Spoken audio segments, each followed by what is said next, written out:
يغتب بعضكم بعضا أيحب أحدكم أن يأكل لحم أخيه ميتا فكرهتموه খবরদার খবরদার একে অপরের গীবত করো না। গীবত আছে, এটা একটা মহামারী। গীবত হচ্ছে মহামারী, বাংলাদেশের জাতীয় রোগ। আমি নাম দিয়েছি বাংলাদেশের জাতীয় শারীরিক রোগের নাম হচ্ছে ডায়াবেটিস, ঠিক কি না? আর এই মানসিক সবচেয়ে বড় রোগ বাংলাদেশের হচ্ছে গীবত। এটা হুজুর থেকে আরম্ভ করে, আলেম থেকে শুরু করে, সাধারণ মানুষ থেকে শুরু করে, নেতা নেত্রী থেকে শুরু করে 17 কোটি মানুষ খুব মজা পায়, রসগোল্লার চেয়ে মজা। আপনার ইবাদত গুলো দিয়ে দিচ্ছেন সব আরেকজনকে। যার ব্যাপারে আপনি গীবত করতেছেন, আপনার হজ কষ্ট করে মিনায় ধাক্কাধাক্কি করে যে হজটা করছেন, ধাক্কাধাক্কি করে হাজরা আসওয়াদের চুমুটা দিয়েছেন, আরাফাতের ময়দানে চোখের পানি ছেড়ে যে কান্নাটা করেছেন, এই সব সবগুলো আপনি তার আমলনামায় তুলে দিয়েছেন।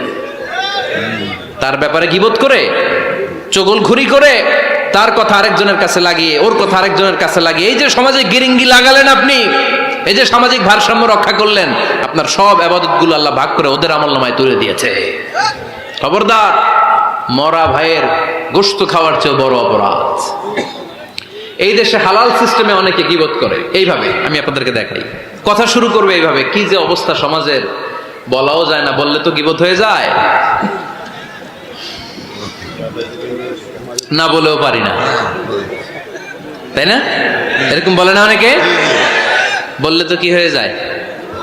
হ্যাঁ, বললে যদি গীবত হয়ে যায় তাহলে স্টপ। এতটুকু যেহেতু বুঝেন যে বললে গীবত হয়ে যায়, তখন স্টপ। আওয়াজ করে বলেন, তখন স্টপ। মেরাজ রজনীতে বিশ্বনবী দেখলেন রিজালান, কিছু লোক, লাহুম আজফারুন মিন নুহাস, তামা দিয়ে তৈরি আঙ্গুল, এই আঙ্গুলগুলো দিয়ে তারা ইয়াখদাশুনা উজুহাহুম ওয়া সুদুরাহুম, নিজেদের লোহার আঙ্গুল দিয়ে, তামার আঙ্গুল দিয়ে নিজের গালের গোশত, নিজের বুকের গোশতগুলো টেনে টেনে ছিঁড়ে ছিঁড়ে খাচ্ছে। বিশ্বনবী বললেন, জিব্রাইল, মানহুম ইয়া জিব্রাইল, ও জিব্রাইল আমাকে তুমি বলো এরা কারা? সাইয়েদনা জিব্রাইল বললেন, হুম আহলুল গীবাতি মিন উম্মতিক, আপনার উম্মতের মধ্যে যারা দুনিয়ার বুকে গীবত করতো, এই লোকগুলো হলো তারা। চায়ের দোকানে এগুলো খুব চলে, এর কথা ওর কানে, ওর কথা এর কানে, এরকম একটা গিরিঙ্গি লাগায়, আছে না নাই? এগুলো করবেন। গীবত কাকে বলে? যিকরুকা আখাকা বিমা ইয়াকরাহ, সহিহ হাদিস। ভাইয়ের ব্যাপারে এমন কথা বলা যেটা শুনলে, তার অনুপস্থিতিতে এমন কোন কথা বলা যেটা শুনলে সে মনে কষ্ট পাবে। বলবেন এগুলা? না, স্পেসিফিক কিছু কাজে বলতে পারেন। যেমন সমাজে কেউ দুর্নীতি করতেছে, খুব খারাপ কাজ করতেছে, সমাজটাকে শেষ করে দিচ্ছে, তার বিরুদ্ধে জনমত তৈরি করার জন্য বলতে পারেন। আপনি দেখলেন আপনার বন্ধুর ছেলে গাছের চিপায় লুকায় লুকায় সিগারেট খায়, আপনি আপনার বন্ধুকে যে বলতে পারেন, তোমার ছেলের এই দশা, তোমার মেয়ের এই দশা। এগুলো তো গীবত হবে না, কিন্তু কারো ব্যাপারে কারো কান ভারী করার জন্য উল্টাপাল্টা কথা বলা যাবে? খবরদার। তাহলে গীবতকেও আমরা কি বলে দিলাম?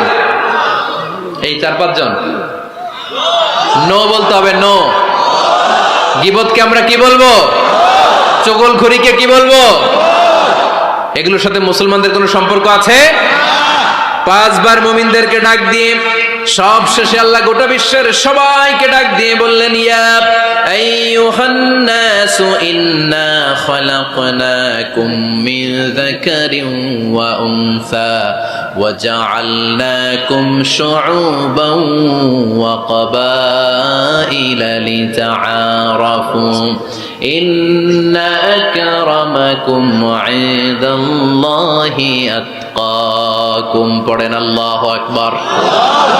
আল্লাহ বললেন, ও দুনিয়ার মানুষেরা শোনো শোনো, এতক্ষণ আমাদেরকে ডাক দিতেছিলেন, এতক্ষণ মুমিনদেরকে ডেকে ডেকে